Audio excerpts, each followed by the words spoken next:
Hello and welcome back to Board Game Replay. We're here for another campaign report for Kingdom Death Monster. This is our second one here. We've made quite a bit more progress since our last video. What was it, like 5 or 6 sessions? Last time we fought the Butcher. It's been a lot of years, yeah. And a lot of years, yeah. A lot of years. A lot has happened. First thing I want to mention, actually, for tuning in after you've watched our first campaign update video, you might have seen the group of us get very, very excited at a particular moment where we critically hit the Butcher, cut his head off, and then because we critically hit, we had the Bone Axe. It triggered an additional wound. Well, as of a couple of days ago, that was actually totally rules illegal. We were not supposed to do that. The only way you can critically wound any monster in the game is if they have a lantern symbol on the bottom of the card with critical wound text. I'll show you an example right there. So, if a card does not contain that text with that symbol at the bottom, you cannot critically wound it. Therefore, we were not able to trigger that second wound, therefore, like, triggering the death blow, having him die at that location. However, one thing I want to note, though, you can actually roll. Even though you can't crit, if you do roll what would be a crit for you, you still just do a normal wound. So we would have basically wounded the guy once and nothing, and we would have had to kill him at another time. Kill him the next day. Yeah, I mean, he was pretty much dead anyway. It didn't really give us too much of an advantage. And also, pretty much everybody in that fight died next time anyway. We had like a plague trigger as soon as we got back to town and killed everybody. Anyway, what I was trying to say was, as of a couple days ago, Adam Poots, the designer of this game, put out an official 1.4 rules update. There's actually a specific spot where he called out our video, said he really enjoyed watching it, how excited we got, but told us we basically cheated. And so he said, since he's the designer, he can fix this. Now he has actually changed that single Butcher hit location card permanently in the rules. As of right now, 1.4 going forward, there's one spot where you can critically win the Butcher, and that's his death blow location. So our session was legit. We totally beat him. So ridiculous. We hit him so hard we changed the rules. That's right. That was Chris who came up with that. That's so good. That's so good. That's what he said. So that was really exciting. We're obviously very honored. That's awesome. Thank you, Adam. Very cool of you. All right, without further ado, let's get back to what we're doing here in the game. The last session we had was a couple days ago, and we came back from fighting the Kingsman, which was another Nemesis fight. He starts with like 5 special abilities. Specials are things that start already out of his deck in the game, and you're fighting them. Ready to go. So he has like a lot of different things he's got going right from the start. Yeah, and our strategy was pretty much to, I want to say ignore the built-in mechanic, but zerg him as hard as possible, as fast as possible. Yep. We spent a bunch of survival early. Just I was gonna say, I think we surged at least 20 times. Yeah, that was the thing. Was like just hit him, take one hit him as hard as we can, as fast as we can, and try not to get hit again. Yeah. We hit him hard as fast as we could because since the last time you joined us, we'd actually gained. We had surge before, I think. I'm not exactly sure. I don't remember, but at some point in time, you gain a different survival abilities. You start the game with the ability. You essentially start the game with the ability to do just encourage. Yeah. And then we gained the ability to, what was the next one? Dodge, which is great. Like you basically get to ignore a hit if you have a survival. And surge. Then surge, which basically lets you trigger an action by spending a survival. At a turn, even sometimes on other players' turns, you can interrupt and do an attack. And then there's also dash, which is arguably one of the most powerful ones in the game. We got that one now, and it's changed everything for us. Like you want to describe like what makes it so good? Yeah, because with dodge you can. So if you get a hit and it's like 3 speeds, so you get 3 hits. You can dodge one of the 3. But with dash, it lets you interrupt and move. So say you become the target of the monster, and then you dash out of its range. It'll still run to you and keep you as the target. But if it's not in range, it can't attack you.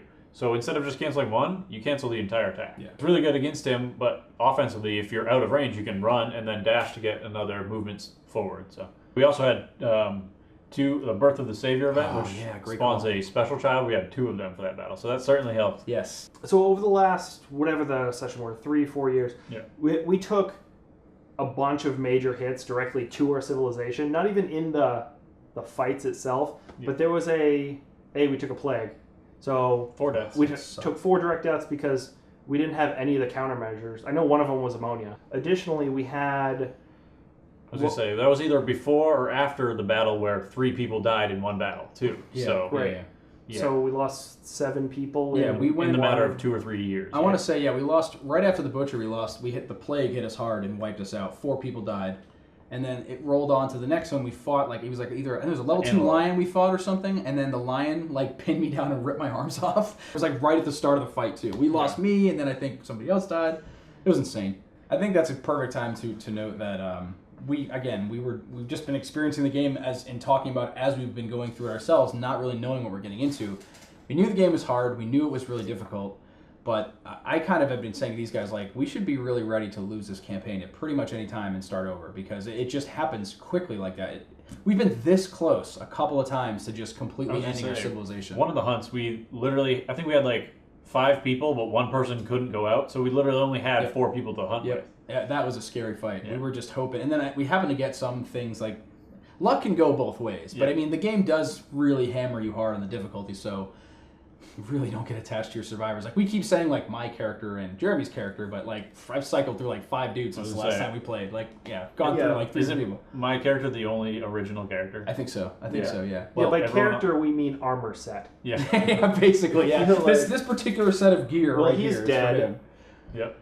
On to the... Pull this here, out wear and this. put this in. There we go. Yeah, that guy's good. Oh, man. Well, I think it's probably a good time. Why don't we get down, now that we've been talking about sort of how we've been evolving our civilization, we'll go down and talk about some of the characters we've been bringing with us, just to show you like how they've evolved over the course of the game. Talk about some of our special survivors and that sort of thing. All right, so as I mentioned, we're coming back from fighting the Kingsman. This is basically as we walk back into our settlement here, right before we set up the settlement phase, there's something that we need to resolve, and that is Brian's character that he was playing here, Exodus, what an appropriate name. This is actually a special child. It's kind of a story thing, so we won't spoil that. But basically, they get to specialize in different areas, and in this particular one, we specialize with this red affinity, essentially. Yeah. So it's based off of the having red affinities, you get more bonuses. By the way, this is a red affinity, a connected piece right here. Yeah. That is a red affinity. This is another red affinity. Yeah. The squares, a completed square gives you 1 affinity, and being of the red type, you get a passive 1, basically not included on the gear grade, but there's always 1. So he has 3 right now. So right now he has 3, and every red affinity this character has gets 1 automatic hit. So since he's dual wielding the guitars, which are 2 speed each, 4 speed total, 3 of those hits are automatic hits.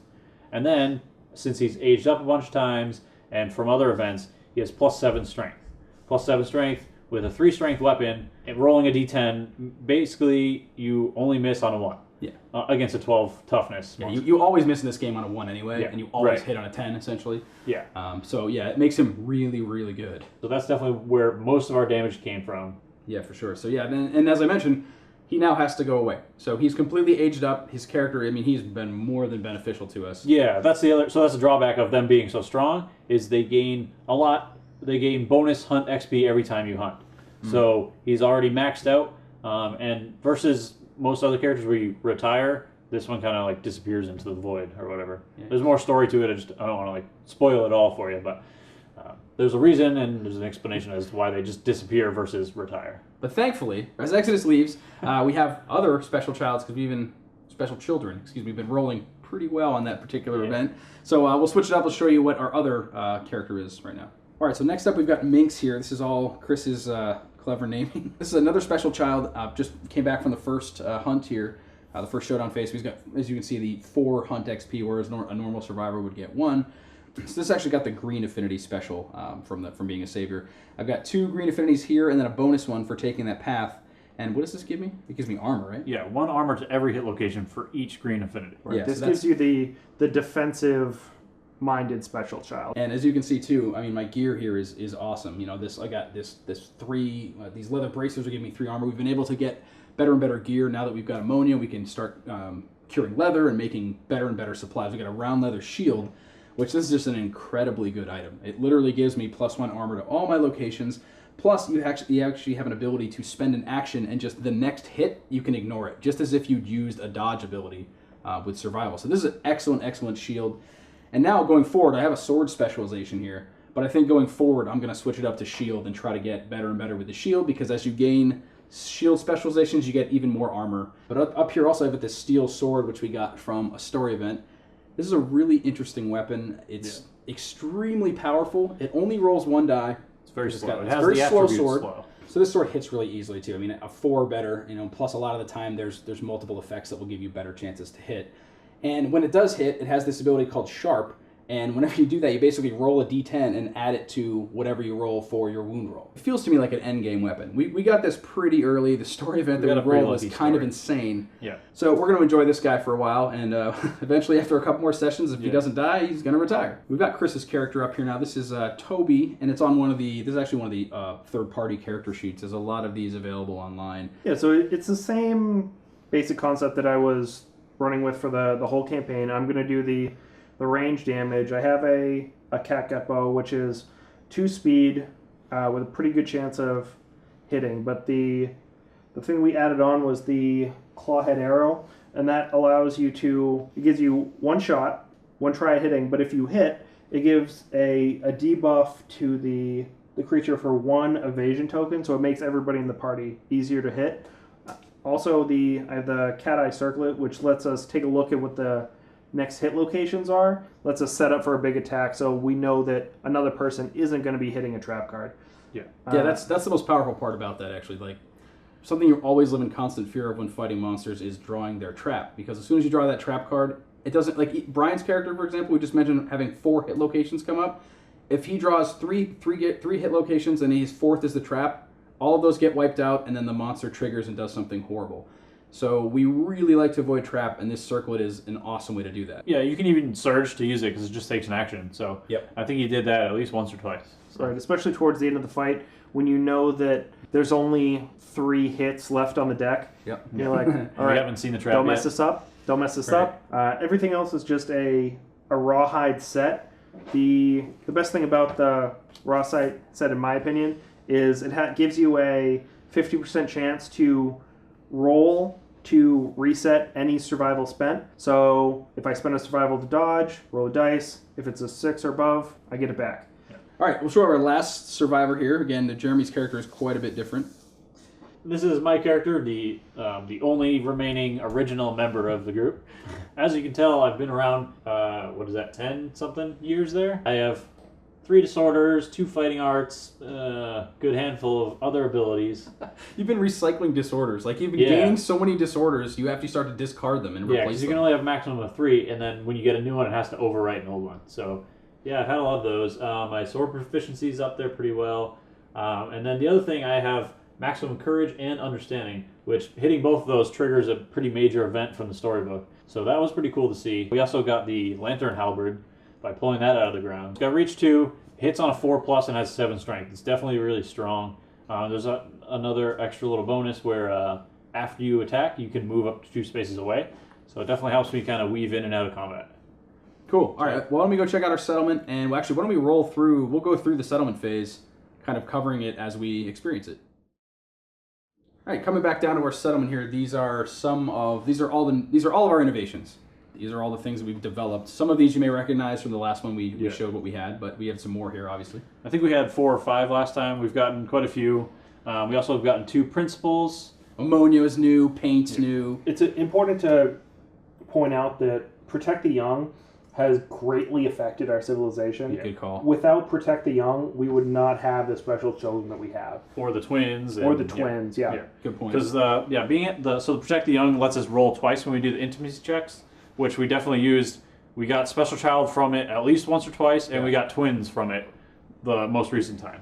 And then over here you can see we've got, here's all the current materials we have to build. We don't have a ton because we just fought a Nemesis monster, and they generally don't, from our experience with 2 of them, they don't really give you resources. Yep. But these are what we had left over. And then up at the top there, those are all our spare pieces of gear that we no longer bring with us. So as you can see, we've made a ton of stuff. Like, it's quite a campaign. It's pretty involved. There's a lot of bone materials which we've just kind of out-geared. Yep. We do have some gauntlets and things that we'll be using on other people. Yep. And then down here, these are 2 of the new locations that we've got. When we first started out the game, you gain the four original ones. The Skinnery and the Bonesmith upgrade into the Leatherworker and the Weapon Crafter. Yeah, so this is how we've made some of our best gear now. Jeremy's sword, some of the leather gear, obviously, now that we have the ability to do ammonia, we can trigger leather making. There's even a special innovate action we can take down here with the leather, with the scrap smelting to gain that innovation. We haven't done that yet, but it's something we can do. And the weapons in this weapon crafter are just awesome. Like, they're really, really strong.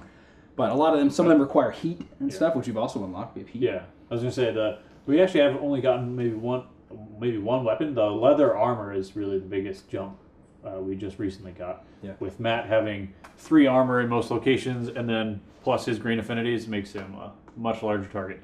Cool. All right, so when we start the settlement phase, we'll just see how it goes. We don't have. This might not be super eventful, but we'll just run through it. All right. So as I said, we return to the settlement. Set up the settlement. Survivors return. We're gonna gain some endeavors. So we got 4 people who are alive, so we get 4 endeavor. Now we draw the new settlement event. We've already pulled it out of the deck, and we're going to flip it and resolve it. And What do we got? so it looks like the Dark Dentist has returned. I believe we've gotten this one before. It's so she offers a few different options to. There's a few buffs, or she can repair a shattered jaw severe injury. Definitely some cool art there. Anything we can really benefit from this right now? Do we have anybody with shattered jaws? There's some pretty good, like you can get +1 permanent strength, but once per lifetime. Oh, so you But- can metal teeth or Yeah, something? but there's a pretty high risk. Before the surgery, you roll 1 or 2, you die. So that's pretty. What? That's pretty bad. And then 3 to 5, you get a shattered jaw. So 6 and up, it's successful. But dying for a risk of +1 strength doesn't seem like it's worth it right now. Maybe we'll get to a point where we're like, man, we need all the strength we can get. But All right, moving on to we update the death count next, right? What does that do? update. We don't have anybody die. No death. We have 1 retiring person. Yeah, That's so what not it a says. death. So it's not necessarily a death, but. So now we go to update the timeline. Do you want to put our sheet here so we can show kind of where we're at timeline-wise? So last round we were pretty low. We actually did intimacy 2 times. We got twins once, and then the savior the second time. So that brought us up to 9, and then Exodus ceased to exist. So we're back down to 8. Do we have anything Down else 8. on our sheet that triggers now, though? We do. We right? do have the story. Yep. So when does the story event trigger? Update timeline. Not So the update timeline, The right update now. timeline. I think I already checked it off, but so we're updating here, and we have manually written in because it happened further back, and then was pushed forward 4 years. Yep. So Armored Strangers is going to be happening again. So the strangers count people and take action based on population total. So we are directly. We have 7, right? Yeah. Anybody want to die real quick? Yeah. So we are right at the break point. So we have. Last time we were 7 or less, so they took the supportive action. We are now 8 or more, and they're going to take the destructive action. That doesn't sound nice. The strangers finish their count and draw their blades. Now we have to roll on the table. Who's been the best at rolling lately? I think it's been Chris. I mean, he's mainly been the one No, doing it, don't. except for Brian. You're gonna Roll it cast right or here. curse the That's shit right. out of Roll this. So now Matt needs to do it. Roll right here. Let me try. Oh, that's got to be good. That's high. That's high. It's usually not bad. All right, so 8. We like 8. 8 to 9. The strangers destroy a random innovation. Oh, God. Not ammonia. Return the lost innovation to the deck. Survivors may choose to resist and avoid the loss. Yeah, let's kick their ass. What See are we ass. going to do to resist? No, so if we resist, we have to go fight the Kingsman again. I mean, And every time, Oh. every time you fight a nemesis, it has to be 1 level higher than the last one you fought. No, we are not fighting the Kingsman Nemesis. No way. That dude has No. like 18 health and like, oh man. We'll be fine. No. Dude, that guy would All be we lose is 1 innovation. That's so much better than -5 population. If it was -5 population, I'd agree with you. Okay. Wait, so that's if we roll poorly? If we rolled a 1 or a 4. Oh, 1 dude, to we'll 4. lose the game if we lose 5 population. Yeah. We're done. Like, Yeah, we're gonna take that and all be right. okay with it. Let's back this up and we'll reveal our. So now we take our innovation. What happens if we lose language? That's crazy. Anyway. All right, shuffling up. What were we saying? We're specifically hoping for sacrifice. Yeah, sacrifice is the Whole least good. sacrifice. I think. I don't think there's anything. The worst would be to lose dash or surge Yeah, that would because those are our most. commonly dash used would be the things. worst. I mean, either it goes one to the suck. deck, so we can. I mean, we're about to innovate in a second, so. Flip it. What do we lose? Ammonia. Good. Come on! We don't need you anyway. It's fine. We don't need it right now. We just got that. We've It's had- true, but we did just use it a lot and get a bunch of leather, so Oh, come we're on. okay for right now. We're gonna put it back in the deck. Okay. So let's do that now. Let's do that. Put it back in the deck, and then we're gonna draw it. Now we're gonna shuffle this So, up. all right. Well, we're done resolving the armor Yes. stranger. That's done. So Armor Stranger, you like made us forget how to pee on things, I guess. So I'm shuffling up the innovation deck. We have enough to do another innovate. So we need to use a hide, an organ. Do we want to use the skull or one of the lion bones? Probably the skull, right? Skull. Skull. Yeah, we don't need more skull helms. So use those 3 in one of our endeavors. So we'll tick the endeavors down to 3. And then we're Same gonna draw. deal. Let's toss it. Let's see what we get. We We got 2 now. Yeah, we draw 2 and pick 1. So Yeah, put it right in the middle. We'll zoom in on all it. right, so been shuffling it up here. 1 and 2. So scrap smelting gives us the option to build a blacksmith, and it also gives us the option to spend endeavor to do purification, which, let's see, it's a way to get iron, I guess. That seems like very end game. Probably not anything Also, we need right away. we can get this card from this location, from Scrap here. smelting? It Okay. just We can get it costs here time. as this innovation. So we can either spend a whole bunch of stuff or get it now, or Yeah. let's see, what's a partnership do?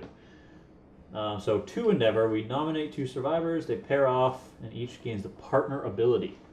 Do you want to know what that is? It's right on the card here. When you both depart, gain +2 survival, while adjacent to your partner, gain +1 strength. Partners may only nominate each other for intimacy. When a partner dies, the remaining partner gains a random disorder and loses this ability.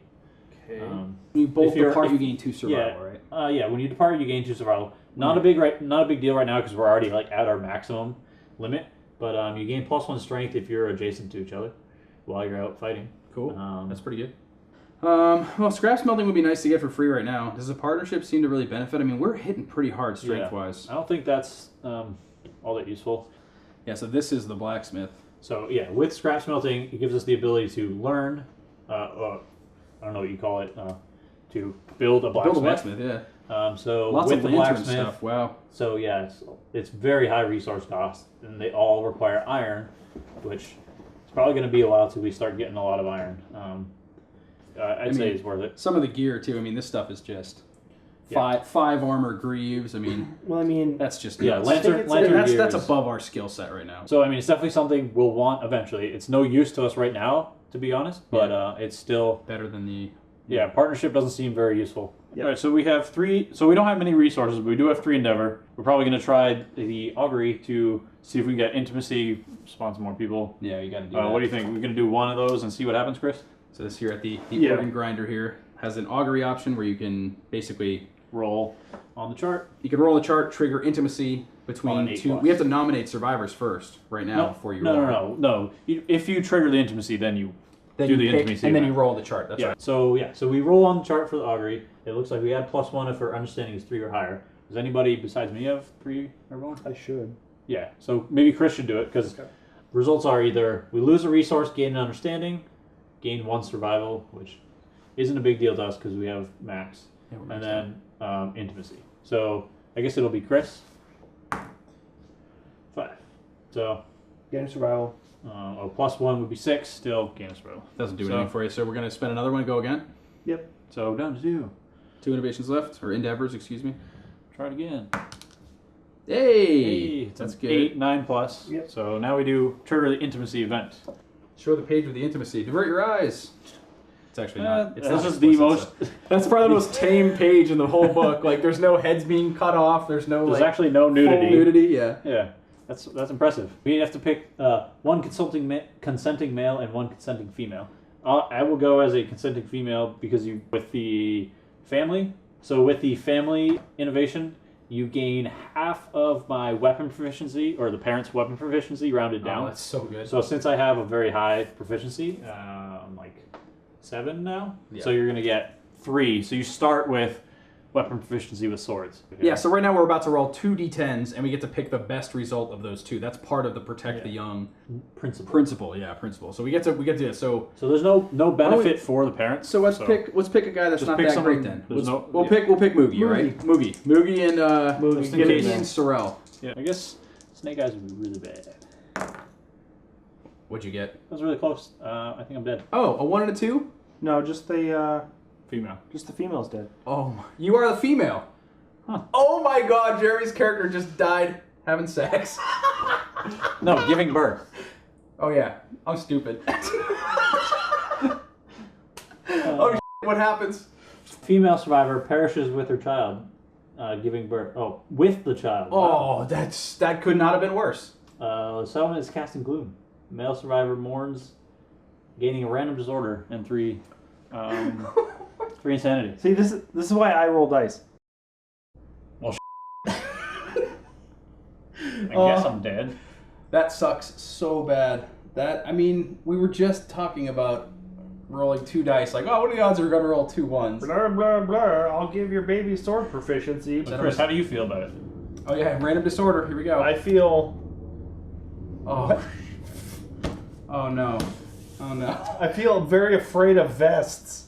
This thing's the worst. It doesn't have any armor on. It's okay. Vestophobia, I'll just quickly read it for you. Now we have another person that's not. Even the lightest armor rubs harshly against your skin and constricts your ability to move. You cannot wear armor at the body location, which is the most commonly rolled location.